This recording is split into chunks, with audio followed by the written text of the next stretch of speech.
आदरणीय सभापति जी, हमारे देश में जब जब आरक्षण का विषय आया तो उसको एक तंदुरुस्त तरीके से समस्या के समाधान के लिए सत्य को स्वीकार करते हुए करने का प्रयास नहीं हुआ। हर चीज में देश में विभाजन कैसे हो, तनाव कैसे पैदा हो, एक दूसरे के खिलाफ दुश्मनी कैसे पैदा हो, वही तरीके अपनाए गए। देश आजाद होने के बाद जब जब ये प्रयास हुए हैं इसी तरीके से हुए हैं। पहली बार हमारी सरकार ने एक ऐसा मॉडल दिया और सबका साथ सबका विकास के मंत्र की प्रेरणा से दिया कि हमने सामान्य वर्ग के गरीब को 10% आरक्षण दिया,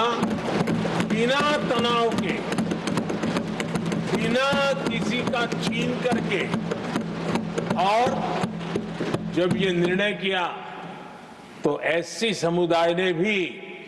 उसको स्वागत किया, एसटी समुदाय ने भी स्वागत किया, ओबीसी समुदाय ने भी स्वागत किया। किसी को भी पेट में दर्द नहीं हुआ, क्योंकि इतना बड़ा निर्णय, लेकिन करने का तरीका था सबका साथ सबका विकास, और तब जाकर के बहुत ही स्वस्थ शांत तरीके से पूरे राष्ट्र ने इस बात को स्वीकार किया। आदरणीय सभापति जी, हमारे देश में दिव्यांगों की कभी सुनवाई जितनी मात्रा में होनी चाहिए थी नहीं हुई। जब सबका साथ सबका विकास का मंत्र होता है ना, तब मेरे दिव्यांग जन भी उस सबके कैटेगरी में होते हैं, और तब जाकर के हमने दिव्यांगों के लिए आरक्षण का विस्तार किया, दिव्यांगों के लिए सुविधाएं उपलब्ध हो, इसके लिए मिशन मोड में काम किया, दिव्यांगों के कल्याण के लिए अनेक योजनाएं बनाई, लेकिन योजनाओं को लागू भी किया। ये इसके कारण इतना ही नहीं, आदरणीय सभापति जी, ट्रांसजेंडर कम्युनिटी के अधिकारों को लेकर के हमने उसको कानूनी रूप से उसको पुख्त करने के लिए प्रामाणिकता पूर्वक प्रयास किया। सबका साथ सबका विकास के मंत्र को हम कैसे जीते हैं, ये हमने समाज के उस उपेक्षित वर्ग की तरफ भी हमने बड़ी संवेदना के साथ देखा। आदरणीय सभापति जी, भारत की विकास यात्रा में